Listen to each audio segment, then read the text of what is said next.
Hello,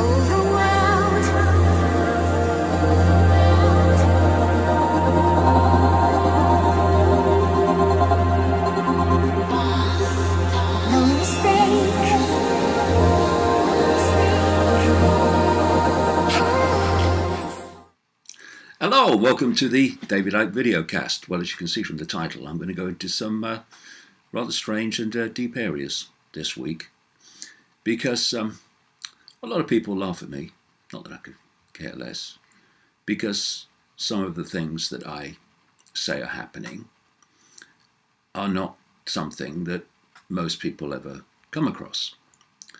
But we actually live in two worlds. And if you live in one world, you probably won't come across a lot of this. But if you live in the other, then it's commonplace. It's the way things are. Because these parallel worlds that we call human society have one in which the vast majority live and think of it as the real world. This is how things are, mate. Then there's another world which actually controls the one that people think they live in and believe is so real. And the two are not the same. And you see this other world, this controlling world, in the form of royalty, elite families, the 1%, as it's called. But that's just the surface of this other world. If you go deeper and deeper into it, it gets very bizarre indeed. And this is why we have these networks of secret societies. Yes, on the lower levels and the outer levels of them, they use secret societies for manipulating in business and a bit of that, like the Freemasons and stuff. But if you go deep into these secret societies, and particularly into the seriously elite ones, then you find that their reason for being is to manipulate the world that people believe is real from the one that's really controlling, and also to keep hidden from the real world the one that's doing the controlling.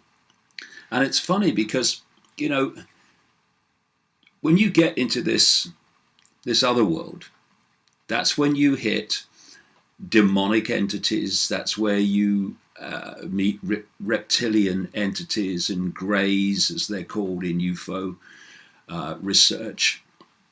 That's where you meet these non-human expressions that are controlling the human world and manipulating the human world.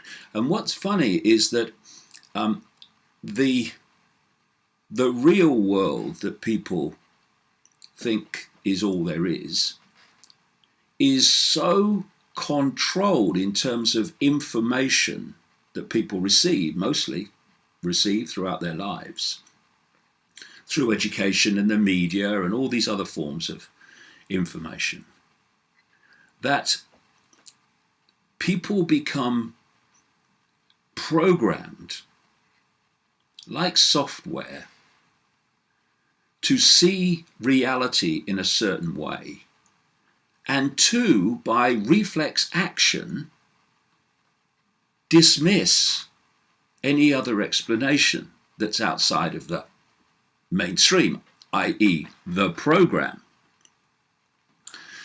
And so, even though up to the 1920s, mainstream science believed that there was one galaxy in the universe. Now some of the latest estimates are as high as 2 trillion galaxies in the universe.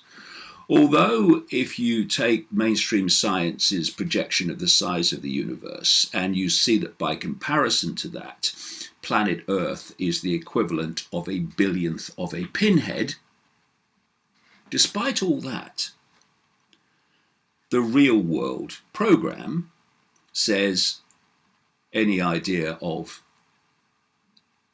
life other than humans out there, not actually some of it out there either, down here, is ridiculous. It's a joke.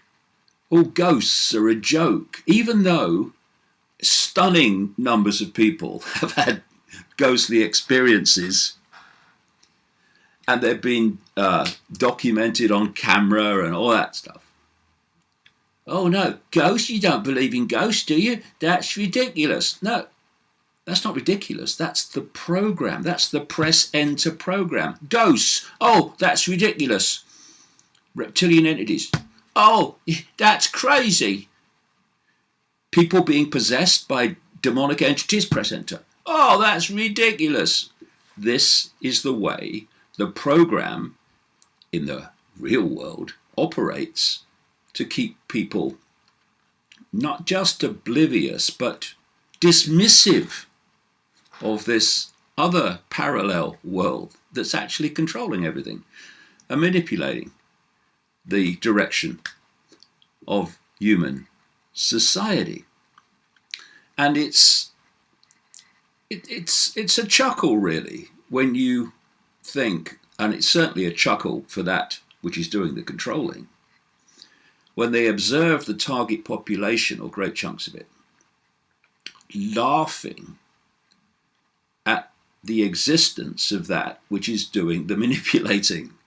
It's like people sitting in a prison cell and denying the fact that there are any bars or there any prison at all.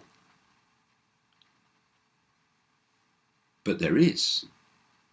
And the human prison is this parallel manipulating reality that's interacting with the perceived real world. Now, my books aren't short. This is my latest one, Everything You Need to Know But Have Never Been Told. And the reason they're not short is because if I'm at the second part of the book, talking about the geopolitical situation and how it's manipulated, and all these other things, banking systems manipulated, how climate change by human activity is a hoax, and all these endless other elements of human society, the artificial intelligence agenda, which is massive and completely connected to this other controlling world, by the way. That's where it's coming from. But before I get there in the books, in the early part, to make sense of the world of the scene, we have to understand what this reality is. Because if we don't, we can't understand anything. And lots of these things that I talk about, like reptilians, possession, other non-human entities, the fact that this so-called physical reality is an illusion. What I'm saying about the moon is not what we think it is, that we live in a virtual reality universe. Actually, on one level, it's a simulation, just like a massive computer simulation. When people hear me talk about this and don't look at any of the background evidence, their press enter reaction is, that's a load of rubbish, that's not possible.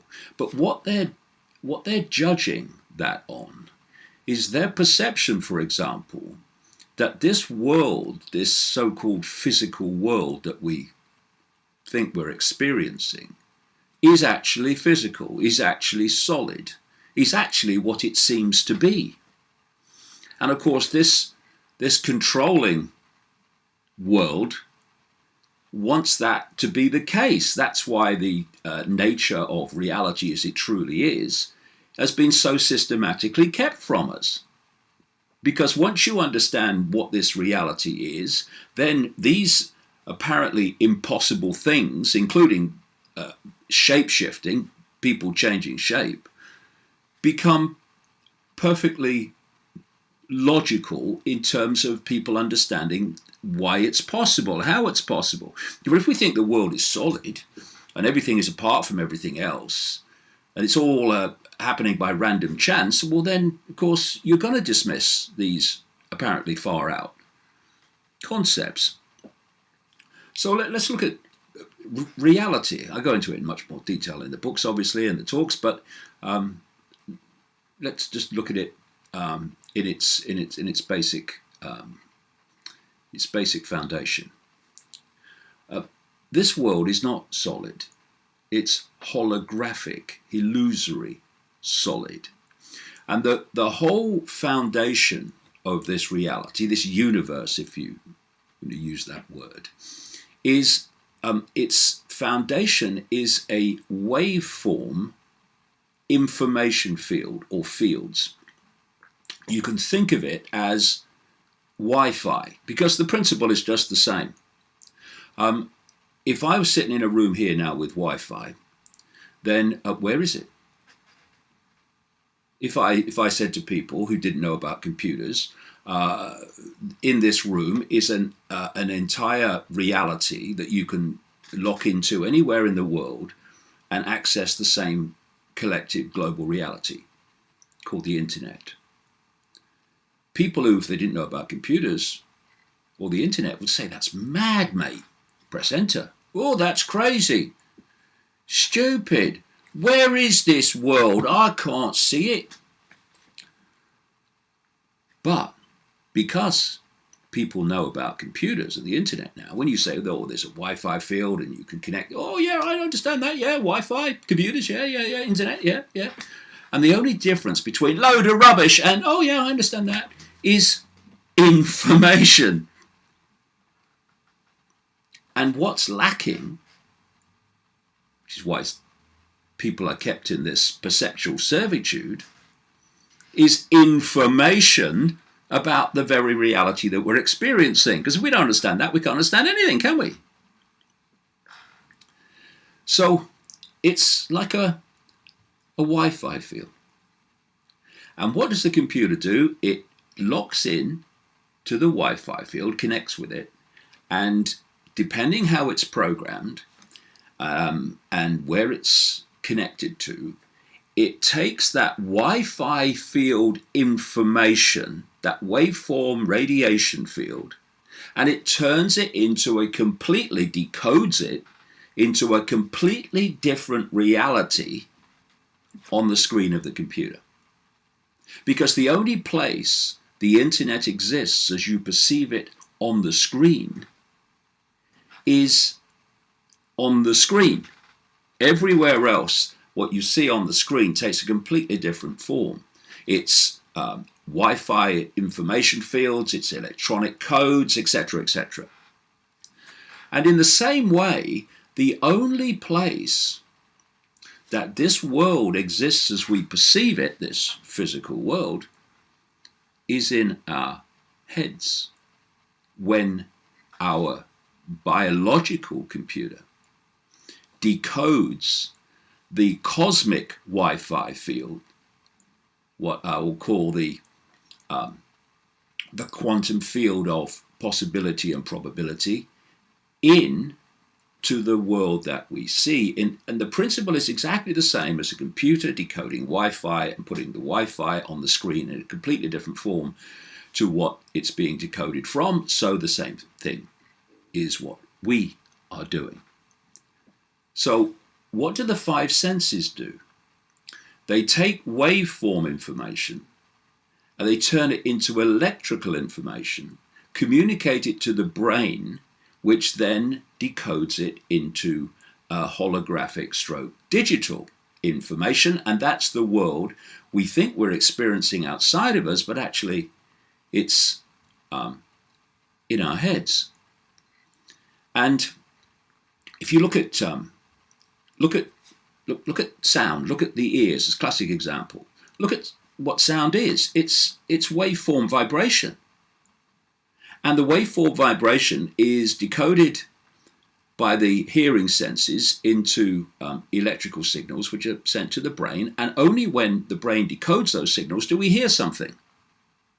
As I'm speaking now, what's passing between me and people listening to this video is actually waveform information generated by my vocal cords. And only when the receiver decodes that in the way I've described do people actually hear the words that I'm saying. So, if the world is not solid, but illusory solid, I mean, things can seem very solid in a dream, can't they? But where's the dream going on? It's going on in here.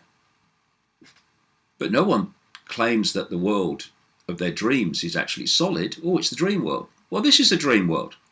It just seems more tangible to us because of the way we decode this as being awake. So if the world's not solid, then suddenly so many things become possible. For instance, the body is also an information field. Some people call it the auric field. The auric field is an information field from which the body basically is decoded. Of course, the body only exists when we decode it as well in this form. When it's not in this form, it is an information field. So when we talk about, say, shape-shifting, so many people, not just in modern times, but all the way throughout history, I've talked about, and so many have told me about it all over the world. They've experienced seeing someone change shape and change back again. Now, and this brings us to possession, which is all part of this as well. We are operating within a frequency band of perception that is ludicrously tiny. Do you know, according to mainstream science, the electromagnetic spectrum is about 0.005% of what exists in the universe. Some say it's a bit more, but not much. And visible light, which is the only frequency band that we can see and decode into this world that we think is so real, is a tiny fraction of the 0.005%. So people are saying, that's no rubbish, that's not possible, while perceiving a smear of the 0.005%. And beyond that smear is the infinity of reality, all of which, apart from that, we cannot see. Now, a number of things come from this. First of all, there are other entities that operate. I mean, do you think there might be a chance that when we can see and perceive only a smear of the 0.005%, that beyond that there might be other forms of life, never mind within the smear of visible light when you look at the night sky? Imagine the scale of life that's going to exist beyond this infinitesimal fraction that we can actually see. And just as radio and television station frequencies can operate in the same space without interfering with each other unless they're close on the dial, so all these other realities that exist within infinite reality are sharing the same space, just like radio and television station frequencies. We are only perceiving one tiny band of frequency. And so there are endless other expressions of life operating outside the frequency band that we can see. So when people say, well, where's these reptilians then? I can't see them. They operate overwhelmingly outside our frequency band. What about these demonic entities? They operate outside of our frequency band. They can enter it, and people see them, but they usually operate outside of our frequency band. And therefore, when people say, I saw this UFO, and it appeared out of nowhere and then disappeared into nowhere, or they say this entity just manifested in front of me and then disappeared. Of course, press enter says that's a load of rubbish, that's not possible, but it's perfectly explainable, for goodness sake. The UFO, or the entity, has entered visible light frequency, and suddenly we are decoding that information field now, because it's in our frequency band, into something that we see. And it's just appeared in our frequency, so we start decoding it, and it appears that it's just come out of nowhere. And then it leaves our frequency, the UFO or the entity, and we can't decode it anymore. And to our observation, it's just disappeared into nothingness. But it hasn't. It's just left the frequency that we can decode and perceive. And in terms of possession, these entities lock in to our waveform, if you like, auric field, information field. And they start through that connection to influence people's perceptions, people's emotions, people's thoughts. That's how it operates. Of course, the whole thing about possession has been going on for a long time. And in fact, there was a story this week, very quickly, before I go on. Demons really are possessing people. One psychiatrist, it's an Ivy League educated psychiatrist, convinced there's a growing epidemic of demonic possession in the world today. Dr. Richard Gallagher, he boasts degrees, it says here, at Princeton University and Yale University, and says, despite conflicting opinions within mainstream medical science, most of which is press enter, by the way, in fact, the vast majority, demonic possession, says Gallagher, is both real and rampant. Well, I've known that a very long time from my own research in more than 60 countries. And what happens is, you know, like in these like exorcist movie type possession situations where the person's face starts to change. I've seen it happen. Nobody's saying, well, it's the theory. I've seen it happen.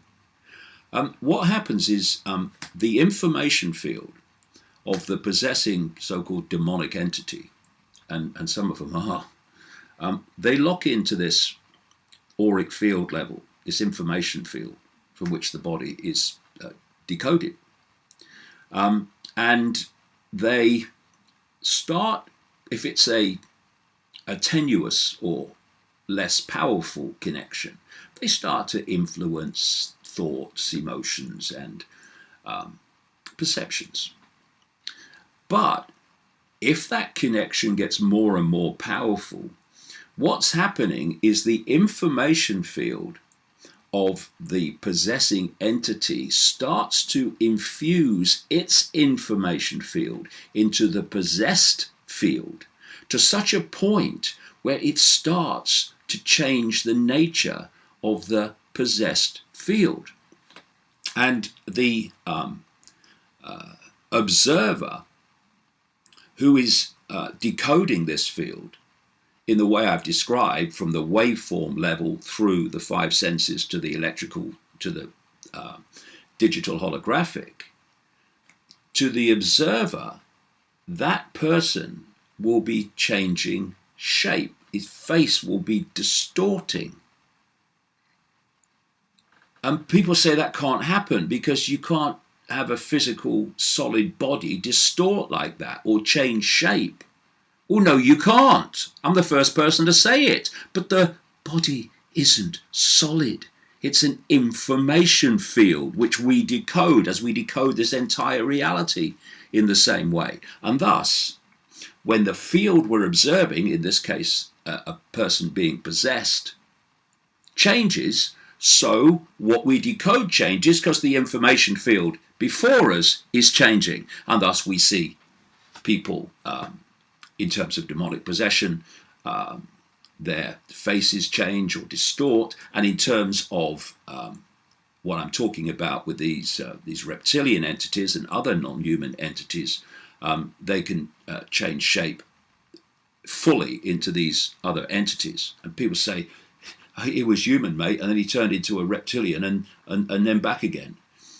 Press enter says that's not possible because you can't change a solid body like that. No, you can't, but the body's not solid. This is the whole point. And this is why understanding reality is so vital to understanding what the hell's going on in the world, and why the suppression of the nature of reality has been so systematic, and why talking about things that are actually happening are crazy. The person's mad. That's ridiculous. Because once you accept it's happening, then the way reality works must be completely reconsidered to explain how it can be happening. And there are particular bloodlines that have been encoded by these non-human entities manipulating human society. Reptilian is a major one, but there are others too.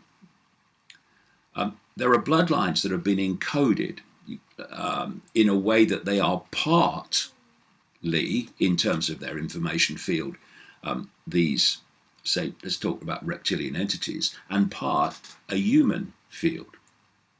And the human field is the one that they project in everyday life. They have to, because if they didn't, then people would see reptilians walking around the frickin' street. We might have an idea something might be going on if that happened. So this human field is being projected, and that's what people see. But as I've been told chapter and verse by so many people in countries around the world who've attended these satanic rituals that these bloodlines get involved in, rituals in which they're interacting with their non-human masters, by the way. That's what this whole satanic stuff is all about. They have the ability to move that human field to the reptilian field. And they appear in these rituals, these real deep inner circle rituals, as what they are, which is basically reptilian, as what part of them is reptilian. So, for instance, one of the things that can get them to make this shift in a situation where they really don't want to can be fury and great emotional extremes. Because if you think of fury, just feel a fury, you can feel an electrical charge going through the body if you get so furious. And that electrical charge, if it's powerful enough, can make this shift happen, however briefly it may be. And that's often when it's been described to me, when someone was in a fury, that they saw them shift. Not always when they're in a fury, no, but often it's a common theme. Because of this electrical charge shifting the stability of these fields. And what happens is, first of all, the person is looking at the human field. And the person looks human like they always have done. And then there's this shift, and the reptilian or other non-human field becomes the dominant one. And to the observer, they start now decoding that. And in the holographic construct in our heads, which is what this world is, to the observer, it appears that someone's just changed shape physically. But that's not what's happened. It's an information shift. And these bloodlines, these hybrid bloodlines, were seeded, were encoded, I think it's a better word,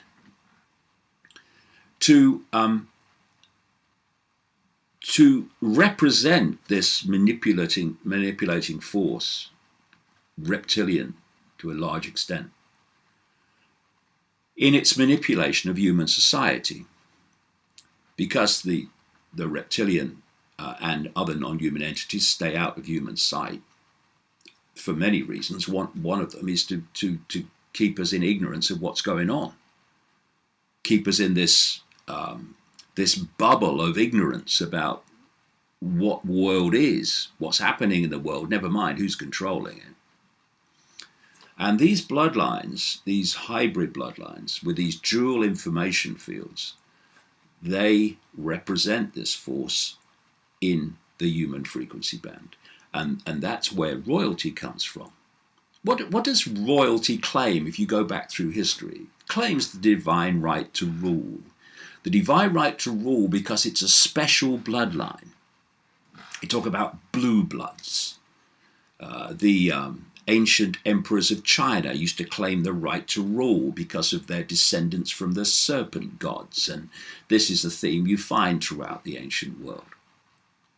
And when the point came that these ruling royal bloodlines were being rejected by the people, as people said, no, we don't want to be controlled by royals anymore, these bloodlines went out of in-your-face royalty and aristocracy and into the dark suit professions of politics, of banking, of business, of media ownership, etc.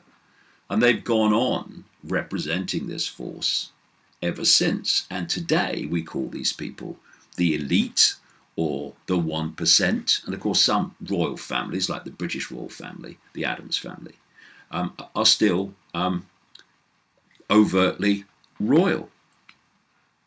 But this is where it all comes from, this divine right to rule. It's a connection to the gods. But what are the fricking gods? Well, I explain what the gods are in my books.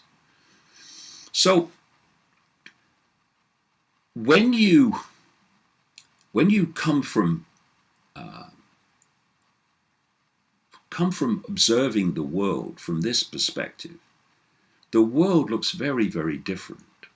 And of course, people who are still in press enter mode, which is the vast majority still, not least in journalism and politics and all these other professions, academia, science,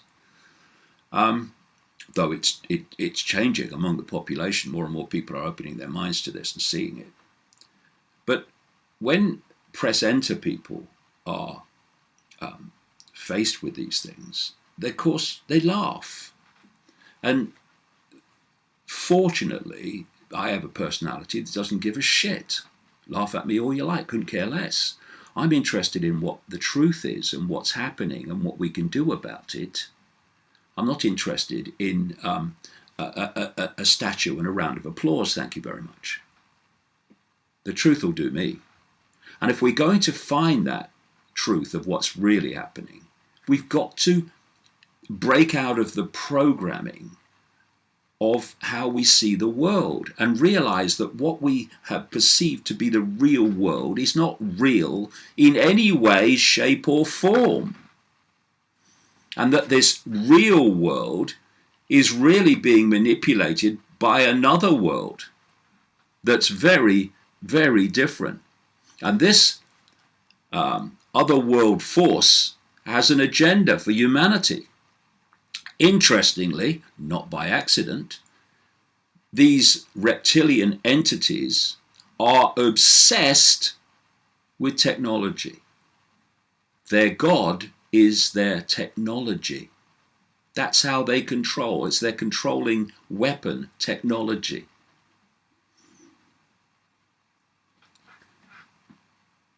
Anybody thought of where this technological explosion has come from? That is doing what? Taking over the human mind, not least the young. Rewiring their brain. That's what these technologies, these smart technologies are doing in ways and for reasons I explain in the books. And it's leading somewhere, and it's always been leading somewhere, to the point where the human brain mind is connected to artificial intelligence. So artificial intelligence becomes the human mind. This is what Silicon Valley is all about. It's why it's been created. It's why it has so much power globally now. And you ain't seen nothing yet. We let this go on. Who ultimately controls Silicon Valley? Who has created Silicon Valley? This other world that's controlling this one. It's where the technological knowledge has come from that's driving it. So more and more technology is coming out, more and more advanced, quicker and quicker and quicker, which is leading, as they'll tell you in Silicon Valley, quite openly, to the connection of artificial intelligence to the human mind. So it becomes the human mind. And why are they telling you? Because their sales pitch is, it will make us superhuman. No, it won't. It will make us post-human. It will make us artificial intelligence computers on a global version of the internet. Now here's the question. What is AI? What is artificial intelligence? I hear people say all the time, artificial intelligence this, artificial intelligence that. They're taking over weapons, they're taking over this, they're taking over that, taking over the other. Yeah, because there's takeover. Human society has been taken over by artificial intelligence. I mean, hello? But what I don't hear is, but what is it? Well, there's levels of artificial intelligence, which I might call algorithmic artificial intelligence, encoded artificial intelligence.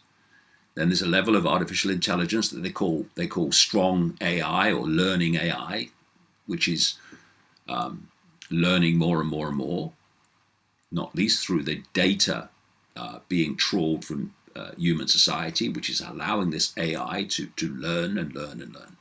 But then there's another level of AI that's controlling the other two.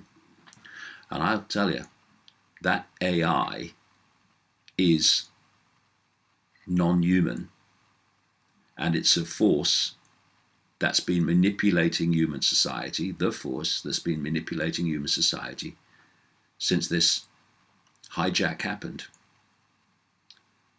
And so, if we allow our minds, our brains to be connected to artificial intelligence, we are allowing our brains to be connected to this reptilian and other non-human force that has manipulated humanity to build its own technological prison, which not too far from now, because out of Silicon Valley come years like 2030, when the human mind will be assimilated or begin to be assimilated, it's already happening, into this non-human consciousness that takes a reptilian form and demonic forms and other forms. And that's what's really happening. And that's why they want you to laugh at this stuff. They want you to dismiss it. Press enter, rubbish. Because they don't want people to realize the truth, which is this. The world is not just a little bit not like people think it is. It is nothing like people think it is. And we better get that in our heads pretty damn quick.